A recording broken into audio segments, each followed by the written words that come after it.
Being put in those stories and the feeling and the environment that they created is something I haven't ever experienced in a museum.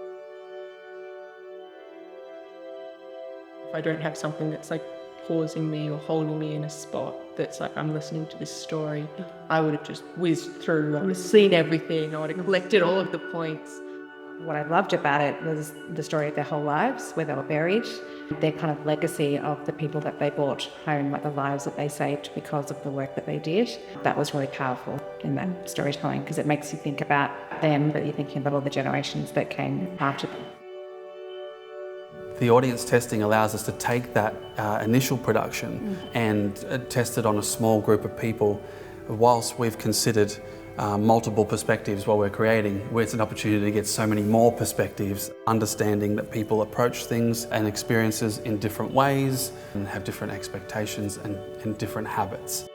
It's a challenging process, but it's a necessary one. You remove yourself as the artist and you're really just taking in different people's experiences. And it just throws up those kind of the common denominators that start to come through, or the curveball comments that you just go, huh, I hadn't considered that. And yes, I can see how that might just be tweaked in the final experience. So it's really nice to come into a museum and have that really local context and to have those stories brought to life and those personalities feel like they're in the room with you. You could almost like see what was happening. You could already hear it, but being able to almost visualize what was happening made it even more interesting. It just helped me engage with what I was seeing, and it's very moving.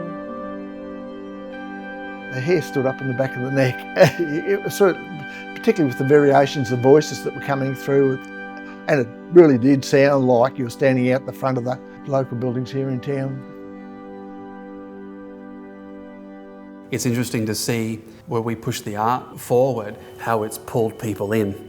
And we didn't push people there, we pushed it, created space, and it sucked in this sets of people and they respond really excitedly. And then some people that's not of interest for them, and other things that they're more used to are of interest for them. And we have to take all of that into account for a project like this.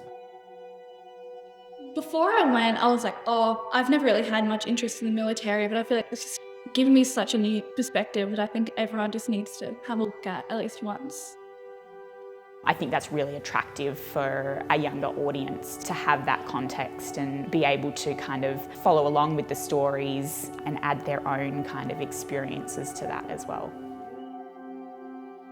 It was beautiful for me to have some of the volunteers, the people that we interviewed at the very, very beginning, who have formed the stories. They really gave us the stories that we've now researched and developed and turned into music and sound and narrative, and to have them hear what's become of their lives and their passions and their experiences, and to have them see it filtered through our art.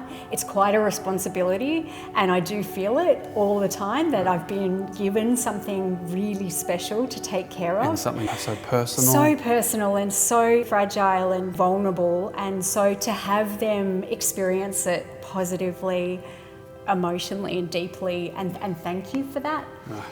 That's really special. That's a big reason to make art.